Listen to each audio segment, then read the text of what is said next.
হয়, আজি আমি আহি বাগজান গাঁও মিলনজ্যোতি যুৱ সংঘৰ যেতিয়া 2020 চনৰ যি কাণ্ড সংঘটিত হৈছিল সেই ঠাইৰ পৰা আমি আজি এই শিৱসাগৰ ভটিয়াপাৰবাসী ৰাইজৰ ওচৰত যি ক্ষতিগ্ৰস্ত ৰাইজ তেওঁলোকৰ ওচৰত আমি আজি উপস্থিত হলোহি।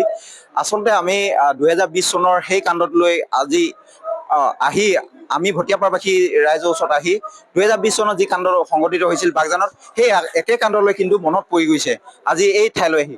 আচলতে আমি ONGC বা জিলা প্ৰশাসনক অনুৰোধ জনাব বিচাৰো, আচলতে আমাক যি দুখ দুৰ্দশা কৰিলে 173 দিন যি ভোগালে, সেই 173 দিনৰ দৰে যাতে আজি 11 দিন উকলি গ'ল তাৰ দৰে কিন্তু বাগজানৰ দৰে 6-7 মাহ কিন্তু এই ৰাইজক ভোগা নথয়। তাৰ কাৰণে জিলা প্ৰশাসন তথা ONGCক অনুৰোধ জনাইছো। লগতে আৰু এটা কথা ক'ব বিচাৰো, আমাৰ যেতিয়া ক্ষতিপূৰণ বিচাৰিবলৈ গৈছিলো, যেতিয়া তেওঁলোকে জ্বলাই দিলে, যেতিয়া তেওঁলোকৰ গেছ পৰিলে, তাৰ ওপৰত আমি যেতিয়া ক্ষতিপূৰণ বিচাৰিব গৈছিলো তেতিয়া কিন্তু তেওঁলোকে দিছিলে মাত্ৰ কিন্তু তেওঁলোকে গুলি আৰু লাঠি আৰু যি 25 জন ব্যক্তি আমাৰ যুৱ সংঘৰ ব্যক্তি, সেই 25 জন যুৱ সংঘৰ ব্যক্তিক তেওঁলোকে আদালতৰ কাঠগড়ালৈ আজি 5 বছৰে তেওঁলোকে দৌৰাই আছে। সেই ব্যৱস্থা যাতে এই ভটিয়াপাৰবাসী ৰাইজৰ ওপৰত নকৰে তাৰ কাৰণে আমি ONGC তথা জিলা প্ৰশাসনৰ অনুৰোধ জনাম। লগতে আৰু এটা কথা আমি ৰাইজলৈ ক'ম, ৰাইজে যাতে তেওঁলোকৰ এই যি গেছ ওলাইছে তেওঁলোকৰ স্বাস্থ্যৰ কাৰণে কিমান হানিকাৰক সেই কথা তেওঁলোকে নাজানে।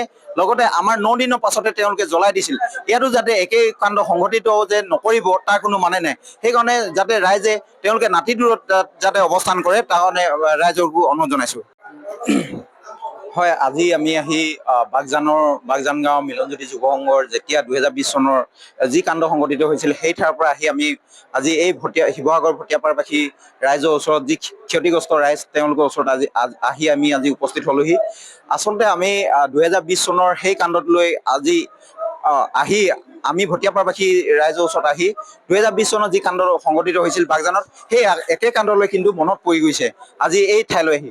আচলতে আমি ONGCক বা জিলা প্ৰশাসনক অনুৰোধ জনাব বিচাৰো, আচলতে আমাক যি দুখ দুৰ্দশা কৰিলে 173 দিন যি ভোগালে, সেই 173 দিনৰ দৰে যাতে আজি 11 দিন উকলি গ'ল তাৰ দৰে কিন্তু বাগজানৰ দৰে 6-7 মাহ কিন্তু এই ৰাইজক ভোগা নথয়। তাৰ কাৰণে জিলা প্ৰশাসন তথা ONGCক অনুৰোধ জনাইছো। লগতে আৰু এটা কথা ক'ব বিচাৰো, আমাৰ যেতিয়া ক্ষতিপূৰণ বিচাৰিবলৈ গৈছিলো, যেতিয়া তেওঁলোকে জ্বলাই দিলে, যেতিয়া তেওঁলোকৰ গেছ পৰিলে, তাৰ ওপৰত আমি যেতিয়া ক্ষতিপূৰণ বিচাৰিব গৈছিলো তেতিয়া কিন্তু তেওঁলোকে দিছিলে মাত্ৰ কিন্তু তেওঁলোকে গুলি আৰু লাঠি আৰু যি 25 জন ব্যক্তি আমাৰ যুৱ সংঘৰ ব্যক্তি, সেই 25 জন যুৱ সংঘৰ ব্যক্তিক তেওঁলোকে আদালতৰ কাঠগড়ালৈ আজি 5 বছৰে তেওঁলোকে দৌৰাই আছে। সেই ব্যৱস্থা যাতে এই ভটিয়াপাৰবাসী ৰাইজৰ ওপৰত নকৰে তাৰ কাৰণে আমি ONGC তথা জিলা প্ৰশাসনৰ অনুৰোধ জনাম। লগতে আৰু এটা কথা আমি ৰাইজলৈ ক'ম, ৰাইজে যাতে তেওঁলোকৰ এই যি গেছ ওলাইছে তেওঁলোকৰ স্বাস্থ্যৰ কাৰণে কিমান হানিকাৰক সেই কথা তেওঁলোকে নাজানে।